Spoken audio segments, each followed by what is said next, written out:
Ok, alors là on est face à un exercice qui combine deux choses, je dirais même trois, qui font flipper pas mal d'élèves. C'est les valeurs absolues et la surjectivité et de l'injectivité. Alors déjà on a une fonction f qui va de R dans R+, et qui à tout x, donc de R, associe la valeur absolue, donc de ce qu'on a pris, plus 1. Enfin, plutôt la valeur absolue de x plus 1. Ok. Et il faut montrer que f est surjective mais n'est pas injective. Alors déjà, il faut que je vous le dise, c'est que on va faire je vais faire une vidéo, je pense, sur une vidéo rappel sur les valeurs, sur les fonctions valeurs absolues, parce que c'est un truc qui le plus souvent n'est pas bien compris. Alors déjà, la fonction valeur absolue en tant que telle, là je ne prends pas la fonction qu'on a ici, mais en fait, une fonction valeur absolue, elle a toujours cette tête-là. C'est-à-dire que d'abord elle est strictement décroissante, ensuite elle est strictement croissante. Alors pourquoi est-ce que... Alors ça c'est la fonction valeur absolue de base. C'est-à-dire qu'en fait, c'est quoi la fonction valeur absolue? C'est ce qu'on appelle aussi la distance à 0. Vous allez tout de suite comprendre pourquoi. La valeur absolue de 1, c'est 1. La valeur absolue de moins 1, c'est 1. La valeur absolue de moins 5, c'est 5. La valeur absolue de 7, c'est 7. En fait, la valeur absolue de quelque chose, c'est la distance à 0 de ce quelque chose. D'accord que la valeur absolue de moins 9, en fait, c'est 9. Ça veut dire quoi? Ça veut dire qu'entre moins 9 et 0, j'ai 9 unités. Ok, donc, si on représente ça, vous êtes d'accord, graphiquement, si ça c'est mon ensemble de départ et ça c'est mon ensemble d'arrivée, okay, la valeur absolue de 1, c'est bien 1, il n'y a pas de problème, tout comme la valeur absolue de moins 1, voyez. Là, en fait, vous avez de ce côté-là du graphique, du plan, vous avez la fonction f qui a x associe x. Et là, vous avez la fonction g qui a x associe moins x. Voyez. Là, par exemple, j'ai moins 7, je ne sais pas, et ben, la valeur absolue de moins 7, c'est 7. Tout comme c'est aussi la valeur absolue de 7. Bon, c'est pas du tout, les échelles ne sont pas respectées, mais vous avez à peu près cela. Voilà, donc ça, très important, une fonction, dès que vous avez de la valeur absolue, quelque part, c'est quasiment, sauf si c'est au dominateur, mais c'est quasiment systématiquement, donc d'abord c'est strictement décroissant comme ça, et ensuite ça croît comme ça. Alors là, on n'a pas la fonction valeur absolue exactement, on a la fonction valeur absolue de x plus 1. Alors, je vais vous la représenter, et on pourrait essayer de bien comprendre pourquoi est-ce qu'elle a cette tête-là, notre fonction. En fait, cette fonction-là, alors, il est là, moins 1, elle a, tac, voilà. La fonction qui est ici, elle a cette tête-là. Alors, je vais vous expliquer tout de suite pourquoi. En fait, c'est assez, mais vous en faites pas, on va faire une vidéo générale là-dessus. C'est parce que, vous êtes d'accord, par exemple, regardez, quand je prends, donc ça c'est mon ensemble de départ, et ça c'est mon ensemble d'arrivée. Bon d'ailleurs, l'espace d'arrivée ici c'est R+, donc tout ce qui est ici, je l'enlève, ça commence juste ici. Ok. Vous êtes d'accord que quand est-ce que cette fonction-là, elle s'annule? Quand est-ce que f de x est égal à 0? Pour quelle valeur de x est-ce que f de x est égal à 0? Eh bien c'est quand x va prendre la valeur moins 1. Donc c'est logique que ici, mon minimum, vous êtes d'accord, comme on va dans R+, vous voyez, ça fait bien. Déjà, on sait que ça fait cette tête-là, on sait que ça, c'est toujours strict, c'est toujours supérieur ou égal à 0. Donc, on sait que le minimum de ça, ça va être quand la courbe va toucher l'axe des abscisses. Parce que l'axe des abscisses, vous voyez, c'est la valeur 0 pour l'ensemble d'arrivée. Okay, donc, quand est-ce que ça vaut 0? Eh bien, ça vaut 0 quand x va valoir moins 1. Donc, c'est normal que, vous voyez, ici, on a bien x qui est égal à moins 1, ça me donne bien 0. Je suis sur l'axe des abscisses parce que mon y ici il vaut bien 0. Ok. Et ensuite ici je coupe en quoi? Si jamais je prends x qui est égal à 0, ici j'ai 1. Vous voyez? C'est logique, quand je remplace x par 0 là-dedans, je trouve bien valeur absolue de 0 plus 1, c'est-à-dire 1. Ok. Donc ma courbe, elle a cette tête-là. Okay, donc là vous avez 0, là vous avez moins 1, là vous avez 1, voilà.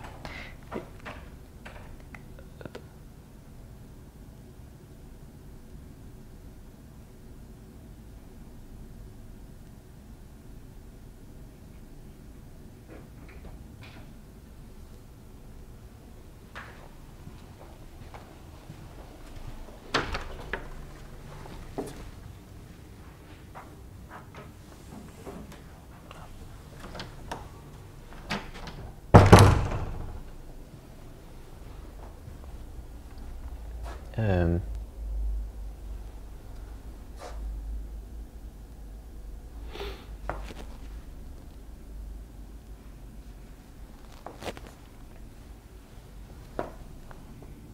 voilà, donc votre fonction, elle a cette tête-là. Alors nous, enfin l'exercice, pardon, nous demande de montrer que f, elle est surjective d'abord. On va d'abord montrer ça. Surjective, on se souvient de ce que ça veut dire. Ça veut dire que peu importe l'élément que je prends dans mon espace d'arrivée, donc ici mon espace d'arrivée c'est lui, ok, ça va de 0 jusqu'à plus l'infini, et bien peu importe l'élément que je prends, je sais que je pourrais trouver au moins un antécédent dans mon ensemble de départ par la fonction f. Donc ça veut dire que si jamais je prends cet élément qui est ici, et ben je suis sûr de trouver au moins un antécédent. Ben là j'en ai deux, c'est cool, là et là. Ok, donc si je prends lui là, ben je suis sûr de trouver lui et lui. Bon. Bon, graphiquement, ça se voit, c'est assez simple, enfin j'allais dire c'est assez évident plutôt, c'est assez parlant, voilà, très illustratif, mais comment faire mathématiquement pour le prouver? Parce que bon, ce sont deux choses différentes. Et bien pour le prouver, comment est-ce qu'on va faire ça? Eh bien il va falloir raisonner en se disant, ben, je vais prendre un élément quelconque mathématiquement de mon espace d'arrivée. Un élément quelconque, on va l'appeler Y. C'est exactement ce qu'on a fait tout le temps en réalité. Hein. On disait, bah, j'ai mon espace de départ, mon espace d'arrivée, ici j'ai mes X, ici j'ai mes Y, et là j'ai F, vous voyez, qui a tous mes X associés à un élément d'arrivée Y. Donc ça veut dire que si je prends un élément ici, je vais être capable de trouver systématiquement au moins, il peut y en avoir plusieurs, mais je pourrais toujours trouver au moins un antécédent par f dans x. Donc ici, c'était dans l'espace de départ, pardon. Donc, ça veut dire que si je prends y comme élément d'arrivée, eh bien, qu'est-ce que ça va être que l'antécédent de y par f là-dedans, dans mon espace de départ? Qu'est-ce que je vais bien pouvoir rentrer comme x là-dedans, là, pour trouver à la fin y comme sortie? Vous êtes d'accord que f de quelque chose, c'est la valeur absolue de ce quelque chose plus 1. Et je veux trouver y. Y, je le prends bien sûr dans R+. D'accord? Alors là, il faut le voir, enfin, du moins il faut l'avoir vu au moins une fois, je pense, avec les valeurs absolues, c'est y-1, la réponse. Vous êtes d'accord que si vous prenez là-dedans x qui est égal à y-1, vous allez avoir valeur absolue de y-1 plus 1, et ça va bien vous donner la valeur absolue de y, mais comme y est positif, ça va vous donner y. Je vais reprendre, regardez, on prend un élément, donc soit y qui appartient à R+. Donc je prends un élément dans mon espace d'arrivée. Okay. Mon espace d'arrivée, c'est R+, donc mon y, il est positif ou nul. Bon, pas de problème. Maintenant, il convient de lui trouver un antécédent. Cet antécédent, je vous l'ai dit, c'était y-1, et je vais vous montrer pourquoi tout de suite. Soit y, f de y-1 est égal à la valeur absolue de y moins 1 plus 1, pardon, c'est-à-dire la valeur absolue de y. Ici, vous êtes d'accord que la valeur absolue de y, on est d'accord, ça peut être égal à deux choses. Là, il faut se souvenir, pour cela, de ce dont on parlait avant avec la fonction valeur absolue, au tout début, quand on l'introduisait. On disait par exemple, bah, la valeur absolue de 3, c'est 3, il n'y a pas de problème, mais c'est aussi la valeur absolue de moins 3, voyez. La valeur absolue de moins 3, du coup, c'est 3. Vous êtes d'accord? Bon, c'est assez logique, valeur absolue de moins 3, c'est égal à 3. Il n'y a pas de problème, c'est logique. Mais en fait, mathématiquement, ça veut dire quoi? Ça veut dire que la valeur absolue d'un nombre qui est négatif, bah, c'est moins ce nombre négatif. La valeur absolue de moins 3, en fait, c'est moins 3. C'est vrai, c'est ça le truc. C'est que, en fait, la valeur absolue d'un nombre A, c'est égal à A si A est positif. Vous voyez, la valeur absolue de 3, c'est égal à 3. Mais c'est égal à moins ce nombre si il est négatif. la valeur absolue de moins 3, vous voyez, là je prends un nombre qui est négatif, c'est égal à moins 3, okay, ce qui me ressort 3. Donc ça veut dire que là, quand je fais f de y moins 1, je trouve valeur absolue de y. Mais la valeur absolue de y, soit c'est égal à y, si y est positif, soit c'est égal à moins y, si y est négatif. Or, j'ai pris y qui était positif. Je l'ai pris dans R+.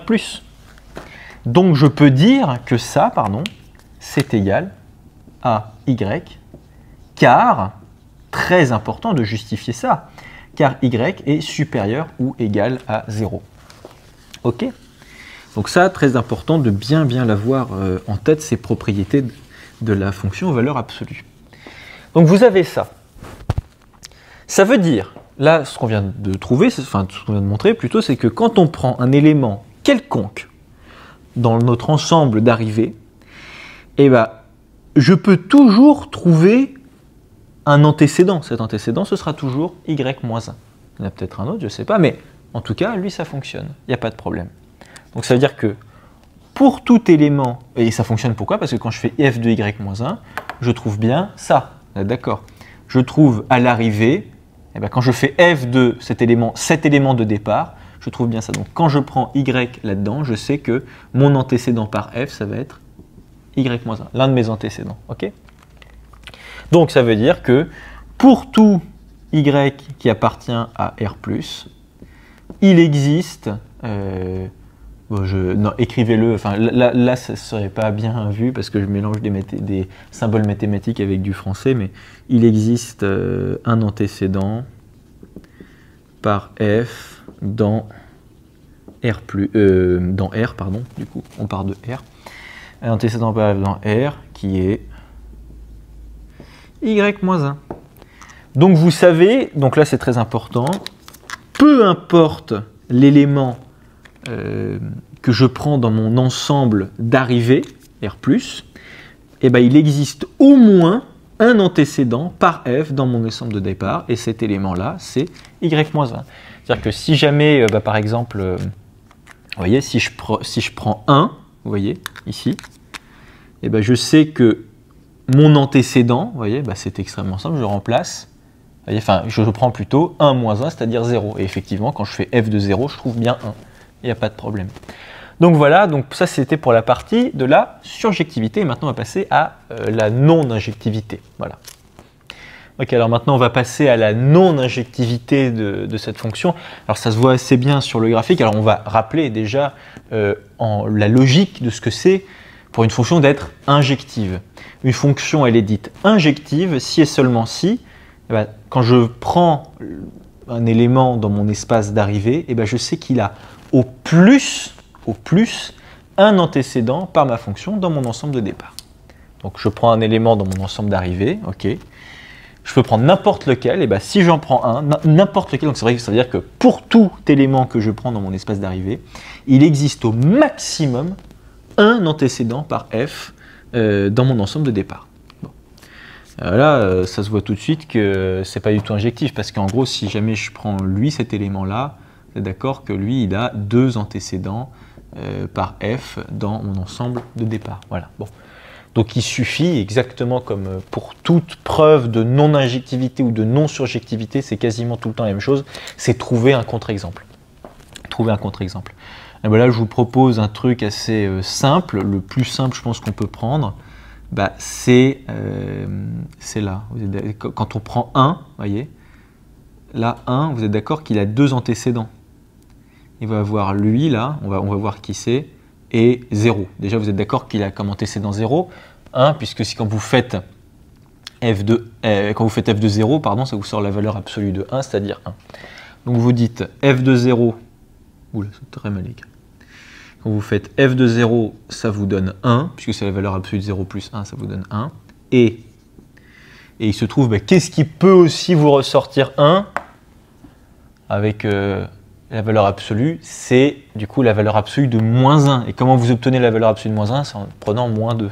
Regardez, quand vous faites f de moins 2, d'accord que f de moins 2, c'est quoi? C'est la valeur absolue de moins 2 plus 1, c'est-à-dire la valeur absolue de moins 1. Et ça, c'est bien égal à 1. Et donc ça, en fait, le nombre qui est ici, c'est assez logique, hein, c'est moins 2. Okay, donc, vous avez or 0 est différent de moins 2.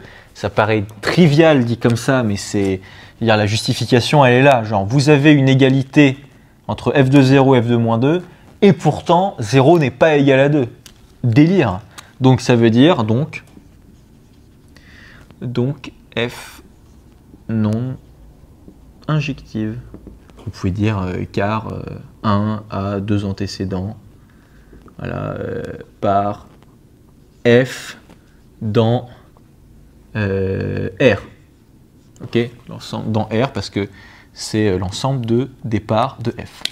Voilà pour cet exo qui mêlait surjectivité, injectivité et valeur absolue. Voilà.